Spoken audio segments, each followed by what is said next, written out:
10 years ago, the Turning the Tide team at the Quakers produced the first edition of this film, Nonviolence for Change. It's been viewed all around the world and has been a great help in preparing people for protest. Now we have updated the film, condensing the original and adding a new section at the end which explores changes in how we protest, what we protest about, and the way authorities react to non-violent protest. Mother Earth, forgive us, we are asphyxiating the generations to come.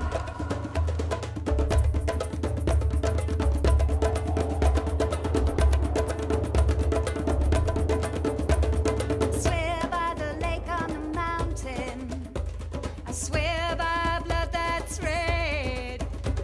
I swear on the cool, clear night air. Hello, Mum. I swear on my child's head that I will never rest until all oppression is ended. And I will never rest until all oppression is dead. I swear to the tigers and the forests. I swear to the whales and the seas. I swear on the life-giving, living earth with all the passion in me that I will never rest. Non-violent protest is all about actively challenging and changing injustice. But there is no single definition of what active non-violence is. This short film seeks to stimulate debate and to get people to question where they stand on the issues it raises. There is a long and noble tradition of active non-violence, from Gandhi and Martin Luther King, to the suffragettes and the Quakers, to road protesters and anti-Trident campaigners. To understand the complexities of the issues, we followed 3 campaigners with very different backgrounds and experiences. Ellen Moxley is a Quaker and a lifelong peace campaigner. In June 1999, after 6 months of planning, she joined 2 other campaigners in doing £80,000 worth of damage to a nuclear missile programme. After 4.5 months in prison, she was found not guilty. Non-violence involves everything from supporting somebody on the sidelines at a blockade, being their legal observer, to actually doing direct damage to a nuclear installation. Martin Shaw is a full-time activist. He's pulled up GM crops and was involved in the planning of the protest at Seattle against the World Trade Organization, and in September 2000 played a key role in Prague, helping coordinate the thousands of people who took part in the direct action against the World Bank and the International Monetary Fund. Direct action is so much more than just about taking action in the political process. It's all about the food we eat, the place we go on holiday, how we transport, and how we communicate amongst ourselves, and the entertainment we have. It's about taking control of your life. After leaving college, Alison Matthias joined the campaigning organisation People and Planet. She wants to create change and is looking at direct action as a way to achieve this, but has been discouraged by the media's portrayal of violence that often surrounds protest. The reason why I chose to get involved in campaigns and to get active and to learn more about non-violent direct action is because I receive so much information about all the things that take place in the world, and so much of it makes me upset. And with this knowledge, I want to be able to do something positive to make a change. And if there's an injustice in Turkey for the Kurdish people, it's my injustice. And if they've got tears to shed, then I've got tears to shed with them. So what is active non-violence? Well, it includes everything from lifestyle to protest. Letter writing, vigils, marching and criminal damage can all play a part. Protests come in all shapes and sizes. They might focus on raising awareness about an injustice. They might be an active attempt to physically prevent an injustice, or they might be a massive event that captures both ideas. And this is the sort of protest that took place in Prague in September 2000. The protests in Prague were part of a growing movement against globalisation, international finance institutions, and the corporate takeover of society. We'll shut them down. We'll shut them down. We will shut them down. We want to do this non-violently for many reasons. A, because if we were violent against the Czech police, they could be very, very, very violent back to us. But B, I don't think it's necessary or it's particularly helpful to use violence in this situation. And we get our point across much better if we show that our strength comes from the strength of numbers and the strength of people's feeling and the unity of our feeling against this. And we don't actually have to use violence. And we don't want to. The protest in Prague climaxed with several marches converging on the conference centre. While the vast majority of the thousands of people that turned up were non-violent, some ended up in violent confrontations with the police. This has been justified as a legitimate tactic, but has helped divide opinion among protesters. To campaign for a peace and just society by using gratuitous violence, I think, is counterproductive and won't, in the end, achieve our aims. If I saw a protest that was taking place that was violent, I wouldn't have any respect for the people involved in it. Today, on the 26th, the police have been targeted by stone. Behind the police, I think they are human beings, and I don't want to hurt them. And you can see that it's just a cycle of violence. If you use violence, you will have a violent answer. To create change, you need to bring people along with you, so you need to be able to communicate effectively with them. The media is one vehicle for this. So how do you ensure that the message is portrayed as you want, without the negative impressions that violence can bring? I think it's really important for the people watching as well, these protests on telly and seeing it in the newspaper, seeing that we are lively, happy people, and we're not here, you know, we're not violent anarchists trying to smash the place up. It's not about that. Well, independent media needs to be here, mainly because mainstream media ignores most of what direct action is. Well, I think the protesters are in a difficult position in one sense, which is that if you want to get your message across into the mainstream printed press, it's probably not going to get in unless there's some sort of friction, some sort of flashpoint, because that's what news is about. But the media constantly concentrate on sensationalist burning or any fights with police, which are a very small part of any sort of protest. So we're here to give an alternative side to the story. You know, we have to be cynical about this. The truth is that there will have to be a certain amount of friction, in inverted commas, violence. Everybody move this way! Thank you! We'll shut them down. We'll shut them down. We've just had definite 100% confirmation from the President's office that the meeting is cancelled tomorrow. I repeat, the meeting is cancelled tomorrow. We will shut them down. Stone throwing gave the perfect excuse for the police to charge and to come out onto the demonstrators. People who are engaging in protest have to think of what effect their protest is going to have. Is it going to make the police think about what they're doing? Is it going to make their actions less violent? It's not only morally wrong, but it also doesn't help you in any way in your direct action. It didn't bring the aim of the direct action any closer, I think. It's a very, very complicated argument because in Prague, in my opinion, the violence worked in the short term. The meeting was shut down because of the violence. Opinions within the protest movement differ over whether violence to people or property damage can ever be acceptable. I think violence against people is never okay, in any case. Violence against private property or goods can be okay, I think, if you do it in a very open, controlled, transparent manner, no? I think today, when a lot of direct action includes economic damage, whether that's the destruction of a hawk jet or a field of genetically modified food, I think it has a part to play. I think the thing is that my feeling is it shouldn't be something that's random, it should be targeted and specific. There are loads of contradictions. You can have people wearing masks smashing up at McDonald's, and that's wrong. And then you'll have people dismantling a hawk air jet, and that seems to be okay, but they're both damages to private property. It's up to the individual concerned to take action in a way that they feel is appropriate and that they feel comfortable with. I've done some accountable actions that were so inspiring. I've been inside warehouses of military vehicles that were being sent to Indonesia, and we daubed them with slogans saying "Not for sale to Indonesia."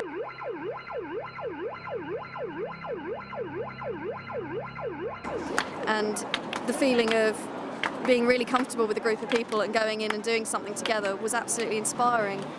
Direct action is often necessary when the laws of the land are not protecting either the environment, social well-being, or people's rights. The protests against nuclear weapons have long been associated with non-violence, and the emergence of the Trident Ploughshares campaign has seen a dramatic rise in a number of people taking non-violent and accountable action against the weapons system. We went to this platform, which was in the middle of Loch Goyle, and discovered that there was a metal ladder, and that we could climb up this metal ladder. So we hitched the boat to this ladder and we climbed up. We knew that this station was used for the sonic testing of Trident. And Trident has to be totally invisible sonically, of course. And so we had got up on the Defense Evaluation and Research Agency website that this station was very important for Trident.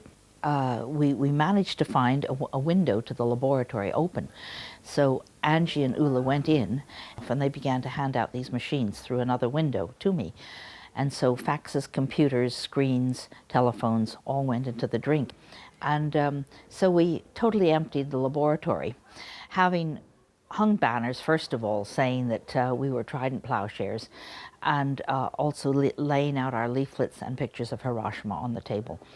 And so one of the witnesses said the laboratory had been totally sanitized, except that we left the first aid cabinet and the life rings, of course, and the drinking fountain, which were not life-threatening. I felt that the very fact that we were bringing the whole Trident question into the courts and finally into the High Court was a marvellous, marvellous process. This Monday I'm going to be going up to Faslane in Scotland. There's a Trident nuclear submarine base there, and we're just going to protest outside it and block the base for the day.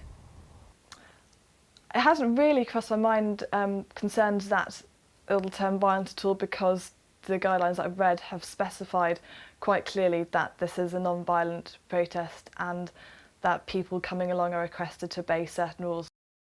It's terribly, terribly important for people to understand what their motivations are for getting into this sort of thing, that they realize that, that they need to remain non-violent at all times. And training is an important part in developing this sort of understanding. There are different sorts of training, long-term analysis and short-term tactics, and both are vital to the sustainability and effectiveness of a campaign. The day before we travel up, there will be non-violent training at a friend's meeting house. So we just demonstrate what's the difference between not being limp. So if the police is just about to track you away from the blockade, you can choose to be stiff, and then it's quite easy for the police to lift you up and carry you away. But then if you don't want to leave the blockade, then you might choose to go limp instead when the police is just about to trap you. And then it's very, very difficult for the police to get hold of you to track you away. Make sure you've got your midriff covered.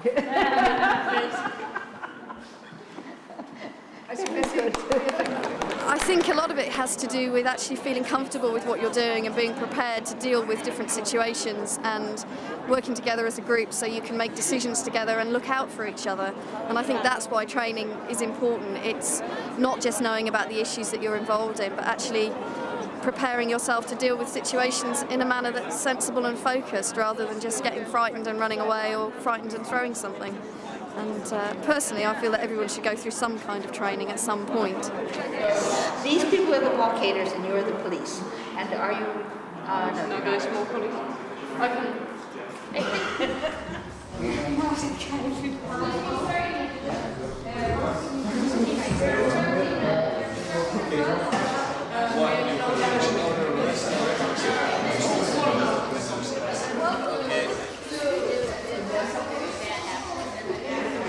Okay, just let them in.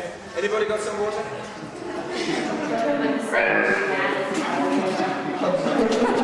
Are we done? Yes.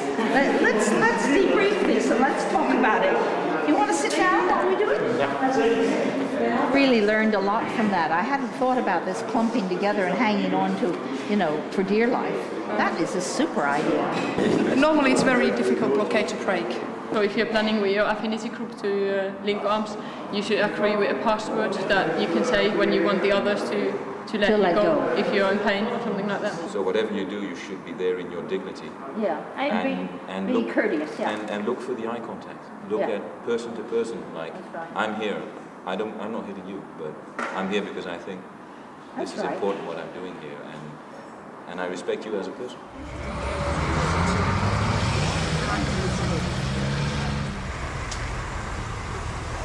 Well, I've come all the way to Faslane to help out at the big blockade outside the Trident base and to stop it for the whole day. Hello! Here we are on another action.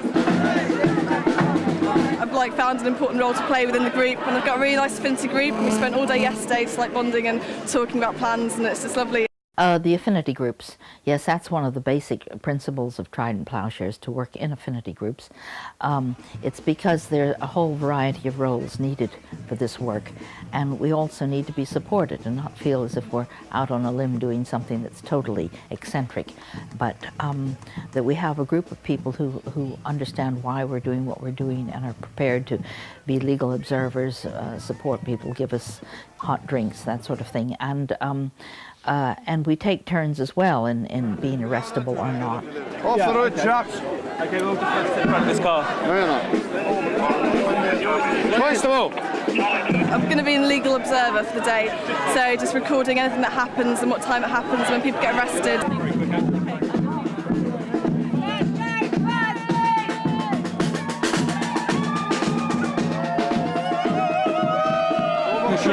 That was the quickest action in the history of the world. This is the biggest nuclear dump of arms in the whole of Europe, and it's essential that we campaign against it, really, because these weapons are just absolutely unnecessary and shouldn't be here, and this is a fantastically wonderful non-violent action that anybody can come along and get involved in. Good training yesterday, and then lots of nice atmosphere this morning.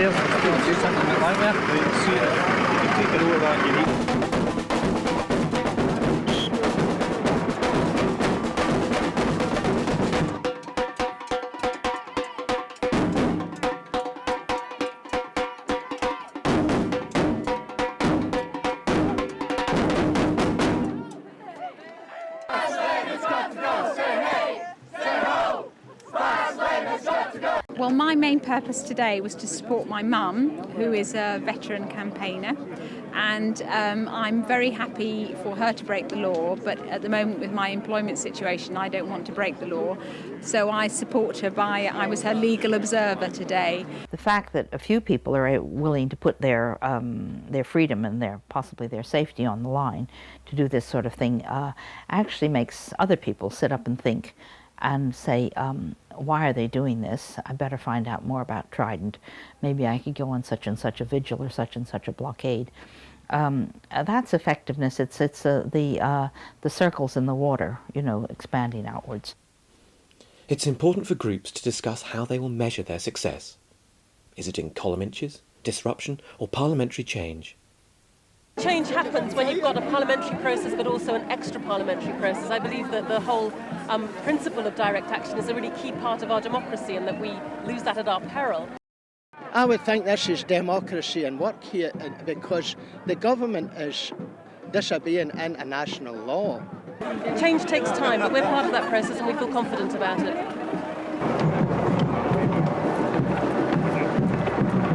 Not wish to be arrested, stand up and leave the roadway, please.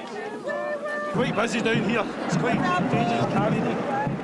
It's important, I think, not to remember that our ends have to be consonant with the means have to be consonant with the end, and that we have to, if we want a peaceful outcome, we have to use peaceful means.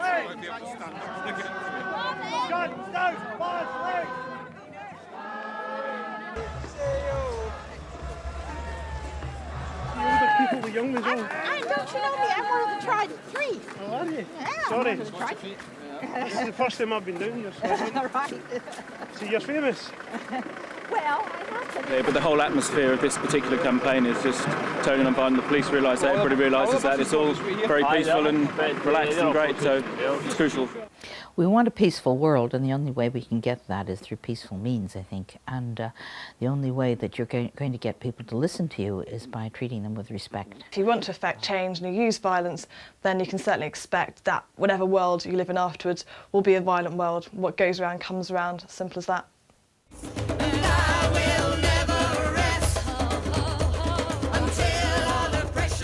In the 10 years since this film was first shown, an awful lot has happened. Protest has changed. So we are now going to look at some of the same questions that the original film raised and see whether we get the same answers. Is non-violent protest still acceptable? Can it achieve the change we want to see? The focus of much non-violent protest has altered, from international financial institutions and nuclear weapons, and on to cuts and climate change. Some of these protests have attracted high-profile speakers.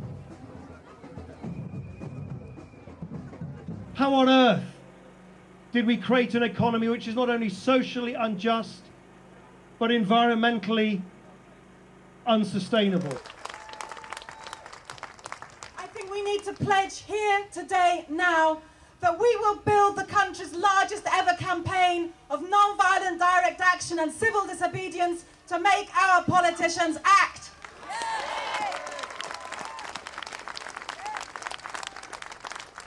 Peaceful direct action is even more important now than it was 10 years ago, I think. That when you look at the threat of climate change, the urgency of action means I think we have to use every single tool that is available to us in a democracy to act peacefully for change. We want green power! Now's the time, now's the hour! We want green power! Now's the time, now's the hour! Marches play a role, and it's hugely important that people are here today. But actually, we can't just go on marching once a year and thinking that's going to bring about real change. What we have to do is to be prepared, I think, for peaceful direct action. When millions took to the streets in 2003 to march against war in Iraq, many felt their voices were ignored. But others believe these actions can, and often do, bring about change in ways that is not always predictable. After the march against the war in Iraq, and nothing happened, nothing changed, we were totally ignored. We felt as if we were living in a real militarist society, and that we had absolutely no voice at all in what was happening. So I don't really believe in big marches anymore. I think the anti-war movement is trapped in very ineffective dance with the state, and the state says you can have your protests if we have our war. And as soon as you cross that line with non-violent resistance, then the dance is over. And I really believe actions like ploughshares and also non-cooperation within the military are the most effective actions to take. I believe if 1% of the people who marched against the war in 2003 had gone into non-violent direct resistance in the spirit of Catonsville and ploughshares, and Gandhi and King, and went to jail for their resistance, and 99% who marched in 2003 had proactively supported them with proactive solidarity, dealt with hysterical parents, helped feed the cat and pay the rent, we would have had an effective anti-war movement. Doing more than marching, climate change campaigners have been using direct action to establish camps that have provided a space to share information and train for further action. We are currently in a blockaded street in the heart of the City of London. We're on Bishopsgate. There is a climate camp going on around us as we speak.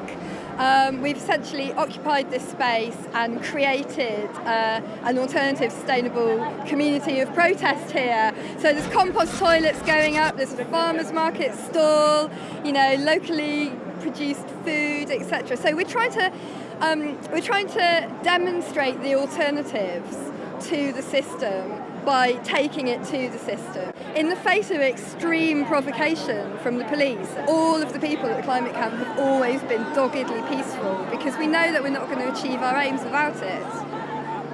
I've actually been following a little bit of the media. It's just reaching here this morning because things are so immediate now, and I actually saw it was a West End final in the Evening Standard where people were actually being dragged down the street covered in blood.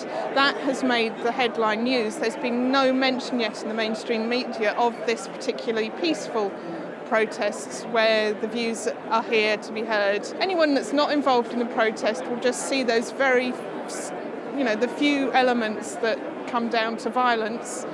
And if those elements didn't exist, would the protest get any recognition at all? From what I understand, we're being searched for weapons, anything sharp, including wit and... You said that, not me. It's kind of a game we play. You know, they come out to every protest and they play with us. And it's just a question that I have. What would happen if the police weren't here? You know? Yeah. What would we really do? Right. As protesters, other than demonstrate the way that we're going to demonstrate creatively and otherwise. There we go. Lovely. Thank you very much, sir. You couldn't have gone through that. I did. I felt for things.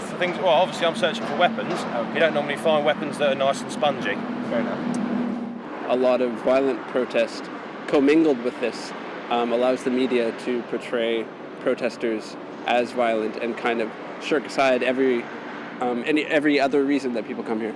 Reporting environmental protests or social justice events, we've noticed that the police are using terrorist laws to control what we're doing and control what many protests. Some police techniques that were highlighted by images from the G20 show how they can impede protests but also make their own job of policing much harder.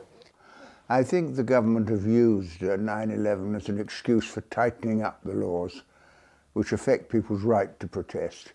And when you get big crowds, they kettle them so people can't escape, which is absolutely wrong.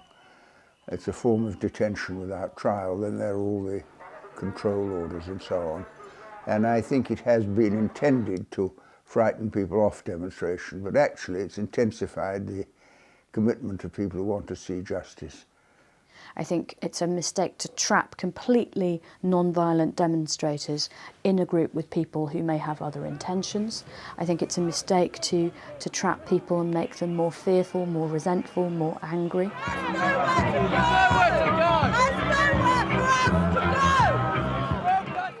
An important way of dealing with the fear that this policing can cause is through non-violence training.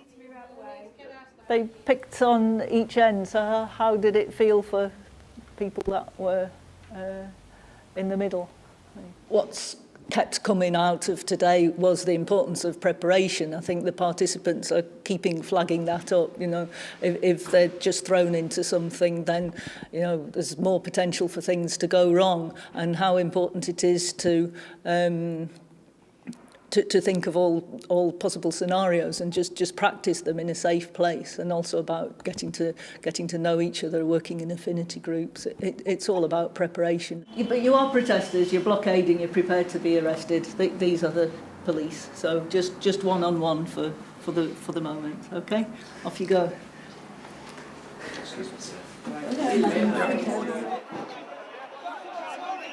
We know what to do! Come back, say young do! We know what to do! And a question remains. Where does active non-violence end and actual violence begin? Because as Martin makes clear, non-violence is not about being passive. Certainly at the climate camp blockading the Kingsnorth power station in 2008. The other day I was involved in pushing the police off-site, and there was an incredible level of discipline and coordination without any planning, as far as I know, that we were going to be actively resistant, but not aggressive.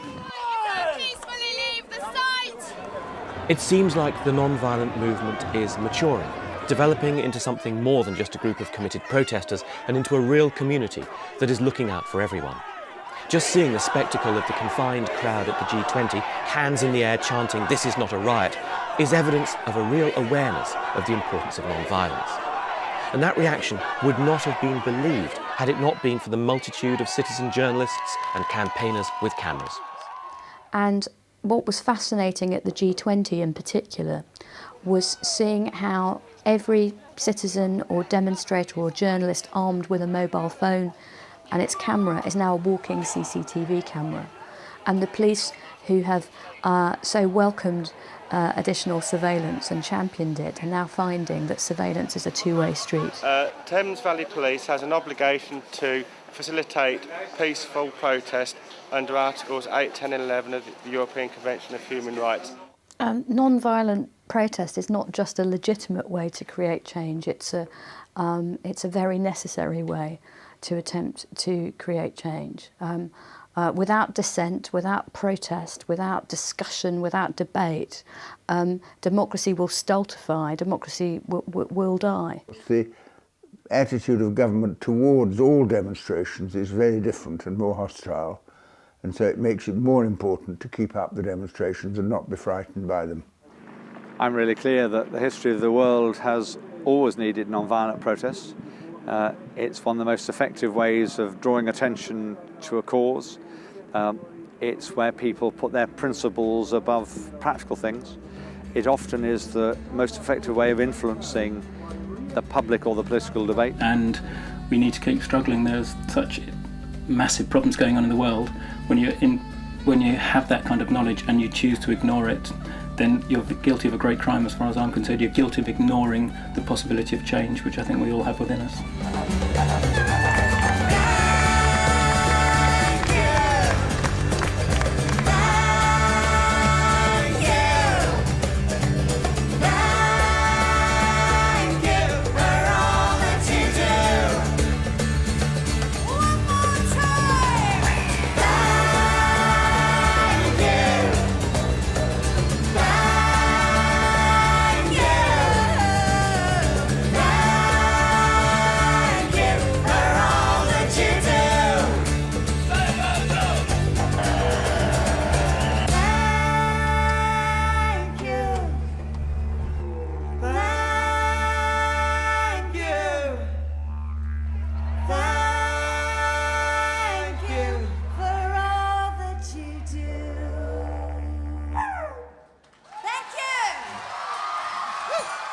Thanks a lot.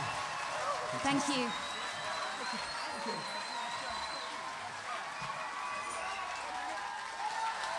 Thanks. Have a great night.